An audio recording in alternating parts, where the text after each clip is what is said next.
Hi, welcome back to Selenon Rising, and now we're going to find out what she smelled. I hope it's very exciting. Yeah. What was it? So she doesn't even know? Blood. Oh yeah, I think she mentioned that. Also, look at how small he is compared to the car. Once we get back into the car, we head west towards the edge of the dome. Blue is caught up in thought, so I'm silent as well.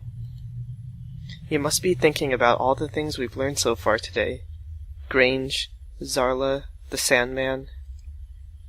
If Grange was selling his decryption abilities, then why would they have killed him? Could it mean that they got what they were after, or could he be selling something else? Or maybe it was like that they were finished with him and then they had to kill him because they were afraid he would tell people. I stare out the window and watch the streets flash by. Wait, where are we going? Just as I open my mouth to speak, Blue answers my question by pulling the car into the parking lot of a small restaurant. Come on. I'm buying you a drink. A little early for a drink, isn't it? We've already been to a murder scene, interrogated a witness, and dealt with Wells. I'd say all that merits a drink. Well, if it makes you feel better, I'll buy you some lunch too. Make it seem more legit. That's not exactly what I meant. Come on, buy. Yeah, okay. Ooh, it's so empty in this weird bar place. I feel like these are like so weird. Maybe it's just the angle that we're viewing it at. We walk into the small restaurant and it immediately turns to night around us. The small space has close wood-paneled walls and tightly drawn burgundy curtains that keep even the most brazen ray of light from penetrating its depths. Sit anywhere, I'll be right back. Blue wanders off towards the bar, and I choose a booth in the corner, far from the windows and with a view of the rest of the room. I like having my back to the wall. I can keep an eye on anyone moving around in my space. The table is rickety, and the small lamp adorning it shakes wildly when I sit down and accidentally bump the edge of the table. I press my palms against the cool tabletop to settle it. I tap my fingers lightly on the table, and my leg twitches up and down momentarily before I settle it with my hand.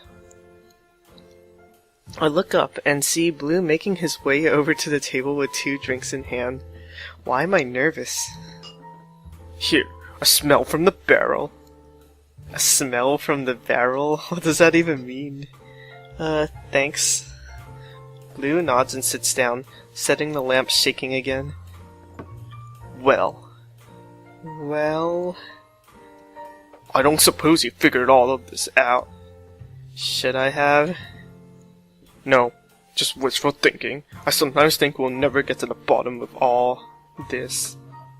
He gestures around him, then lays his hands next to his drink on the table. His eyelids look heavier than they did outside. He looks exhausted. For some reason, I feel sympathy sweep through me. These sudden emotional outbursts are getting more and more frequent. Before I know what I'm doing, I reach my hand across the table to lay it on top of his. Blue looks taken aback, but I can feel a sudden shot of happiness go through him. I'm stunned by my own unabashed gesture and quickly remove my hand. Sorry. No, it was nice. Thank you. My face feels warm, and I know a deep blush is creeping up my cheeks. This needs to stop. I clear my throat. So, you don't think Sandman works for Zarla anymore? All business. No, I don't. Or at least that's my guess. There's an awkward pause. I look down at the drink in my hands and keep my eyes still as I feel Blue's eyes working their way across my face. I wish he would stop looking at me. Or keep looking, I'm not sure. I let out a frustrated sigh. Violet, may I ask you a question? The formality of his question surprises me. I suppose so. Obviously, you don't remember your life before you became an agent, just like everyone else. But do you have any I don't know, feeling about why you joined the Bureau? Why I joined? Whoa, that was strange. Violet? It's nothing, I'm fine. So, I'm guessing you drew a blank then? I think so? What's that supposed to mean? I mean, no, I don't remember anything. Not even my first few weeks as an agent. Sometimes I feel like I just sprang from the ground, fully formed as Violet, with no other life. It is a bit unusual to not have even a faint idea of why. I wonder if maybe these people didn't even agree to become agents, and they were just like selected and now they don't remember. That would be pretty sad. You? Me. I always had the feeling that I want to be an agent because it seemed heroic. The powers, the secret identity, even from yourself. It was like being a superhero. But it's not like that, is it? I feel like I go around in circles and never get anywhere. From the rebels, to the enforcers, to the Bureau, to the Selenon, back to the rebels. It's never ending, and it doesn't seem to be doing any good. I don't think things are going to get better. That was unexpected. Do you really think things are that bad? I think that there's a lot of bad bureaucracy in the Bureau. I think people like Red have too much power and not enough checks on that power. But, mostly, I don't think we understand the most important question of our world, of our entire race's existence. What did we do to the Selenon that caused them to destroy so much of humanity? What did we do? You think we did something? Why else would they have killed so many of us? I always figured they were just monsters. Do monsters need a reason? You've never seen a Selenon before, have you? No, I haven't. Well, I have. Wait, he has? So, like, there isn't even pictures of them in books and stuff. But this guy has seen them before? That's interesting. I want to see it. Well, I have, and well, I don't think it's that simple.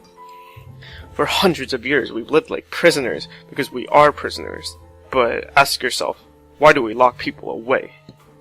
It's when they do something seen as unforgivable by society at large. When do we, as a species, kill? When we've been wronged, so it follows that the Selenon are doing something similar. I mean, they could just be mean dudes. My head is spinning. I've never considered the causes of the Selenon War, only the repercussions.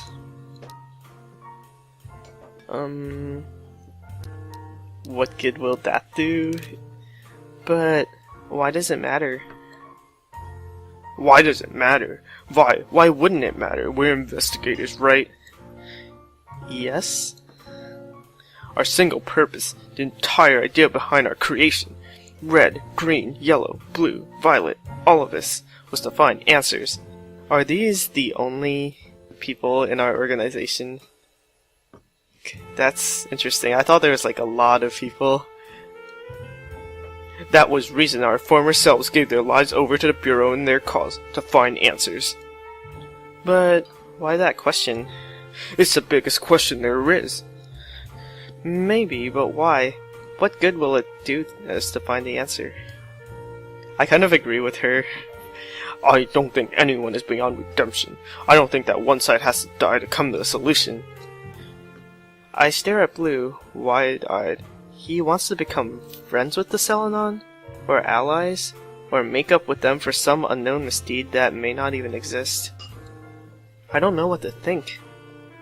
But I've never seen or felt him more engaged and more alive than he is in this moment. There's another pause. I look him straight in the eye this time, and he looks straight back. This man is not who I thought he was. From his time as Red's partner, I would have guessed he would be cruel and uncaring.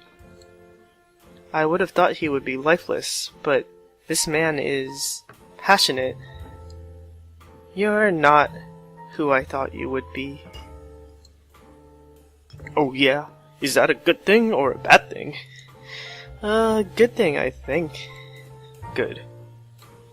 Suddenly, his hand reaches across the table and grabs mine. He pulls it halfway back across the table so that our hands are joined in the middle of the dimly lit surface. I feel shy, but I also need to ask him. Blue? Can I ask what? Were you and Red, I don't know, a thing? He laughs. A thing? It's not funny. It is kind of funny. Yes, a thing. Oh, you could just ask. You don't have to call it a thing. Despite not being an empath, Blue seems to get the message. He straightens up in his chair and looks at me, his eyes serious. I can feel the suppressed amusement, but there's also a layer of genuine concern and seriousness. No, we weren't. Oh, I'm surprised. I thought that maybe they were. She seemed spurned. Before you came onto the scene, Red was different. Not in the outside, but we always watched each other's backs. But a few years back, she changed. She started becoming distant and only cared about training her powers. I asked her what was wrong. I wanted to help her. But she said I had become too weak for her. She told me to file the paperwork and go solo. It would be better that way. That's unforgivable. No, Vi, you don't get it. The Red I know would never say something like that. I know she just wanted to protect me. From what I can't fathom. But to make her act this way, it must be something huge. Huh. Must have been a hard pill to swallow. But, that being said, I think if I'd asked, she would have said yes. Oh, like, about the romance thing. An evil grin is spreading across his face. I start to pull my hand away from his, but he holds on tighter. Oh, yeah? Yeah, Ace. I'm quite charming in case you hadn't noticed. I really hadn't. Ouch. Well, you asked. A small grin has crept onto my face. I can't help it. Is that... No, it can't be. Is that a smile? Stuff it, Blue. But now a full-fledged smile has made its way onto my face. It feels weird, but good. He is interrupted by the chirp of his transponder. He sighs, lets go of my hand, and pulls the transponder out of his pocket. Blow. This is Miss Pierce speaking. You and Agent Violet are needed back at headquarters immediately. Her name is Miss Pierce, so I gave her an ear-piercing voice. The smile slips off my face as I'm dragged back into reality. What am I doing? I'm a bureau agent. We're both agents. We have things we should be doing. Right. We're on our way. We're ready in the dome. Be there in 10. Don't be any longer. The chief is asking for you. Copy that. Blue out.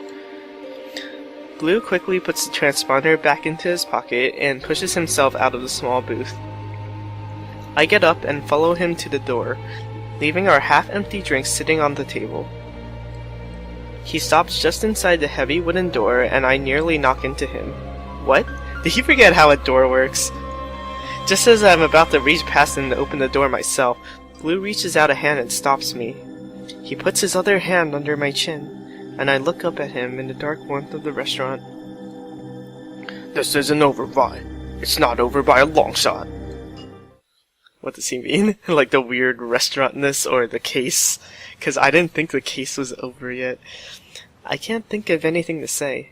I nod. He releases my chin and pushes the door open into the dazzling sunlight of mid-afternoon. I like how it doesn't look bright at all because of the art style of this game. My eyes burn and I stumble slightly into the parking lot. Jeez, kind of a lightweight, aren't you? What? I'm not. I didn't even drink. It's the sun. You're charming me when you're flustered. Come on, let's go before the chief has a fit. Well, I hope I'm driving. No, he's driving apparently, even though we were just... Or he was just drinking, I think. This is unsafe! We climb into the car, and I'm still squinting in the bright sunlight as Blue starts the engine and pulls out of the parking lot, heading towards the bureau. I wonder what he wants to say. Oh look, it's Chapter 2! I guess we're starting Chapter 2 in this episode. So, it's the mistaken identity. We pull up outside HQ. the brakes screeching to a stop outside the central tower. It's just as impressive up close as it is from afar. An impossibly tall monument of steel that harkens back to ancient times when humanity thought they could accomplish anything. The tower, aside from being the headquarters for the Bureau, also anchors the dome's force field. Oh, interesting. So does that mean it's like at the very top of the dome? I don't know what I'm saying. It is the very symbol of the elite, those who live under the Bureau's protection. Now, though, the rust on the outside is showing through after centuries of abuse. Less a soaring tower and more a massive monument marking a grave, that of planet Earth. The massive metal gates creak open, and the car edges inside, coming to a stop in the parking lot for authorized employees. The area outside the tower is heavily fortified and constantly under watch. Okay, so here's the inside of the Bureau. I like this statue. It's strangely tilted. As we push through the doors, the smell of paper and mint hits me at the same time. Mint? Oh, Chief Noble hates the smell of paper, markers, and basically anything else associated with an office, so a fake peppermint scent constantly hangs in the air. That's kind of funny. Every time I walk inside, I can't help but think how unusually lavish it is, even for the Chief. The large open lobby is characteristically quiet. How is that lavish? It's literally just like a spray can of smell that you could buy for like $10. However, I know that the scene in the Bureau offices is the exact opposite of the spacious, silent lobby upstairs. It's cramped with desks and people and bustles with activity. Agents, secretaries, and filing clerks dart here and there, weaving webs of words so it is impossible to pick out any one particular conversation. Being in the pit always makes me feel strange, like I'm a weird little satellite that's been knocked out of its orbit while everyone else is on course somehow. It's very unsettling for them to say there's a bunch of people around, but then it's just completely empty in the picture in the background. I've never been quite sure where I belong in the larger pattern, or where the strand of order, it must exist, that ties all this chaos together is. Ah, so this is Miss Pierce. Miss Pierce, the Chief Secretary, appears as though out of nowhere when I turn around. Her hair is in a tight bun, and her eyes are partially obscured by her customary glasses. I'm still not quite sure what color her eyes are. I take another look, but it's impossible to tell behind those silver moons. Good! You two are here! The Chief has been waiting for you! Sorry, we came as fast as we could. No matter. Here are your briefing packets. Read them in the elevator. Alright, so are we getting another case? Why is there a briefing packet? Or are we still working on the old one? Or is it a new case connected to the old one? Nobody knows. No need to press any buttons. The door slides open as if waiting for us. All three of us step inside the elevator, and the doors slide shut with a click. Miss Pierce stands stoically with her hands clasped in front of her as the elevator shoots up a countless number of floors into the sky above the city. I've barely glanced at mine. Urgent. Zarla. Suspected rebel attack. Oh, interesting. When, with an climatic ding, the door opens. We walk down a short hallway, turn left then right, and then step through a door into a lushly carpeted room. Okay, so all the cutscenes are colorful. I don't know why I didn't notice that before. This guy kinda looks like the dude from Pokemon, like the bad dude from the latest Pokemon, except he looks way fatter. Welcome, agents. Why don't you take a seat? The Chief sits at a large mahogany desk. He is impeccably dressed as per usual.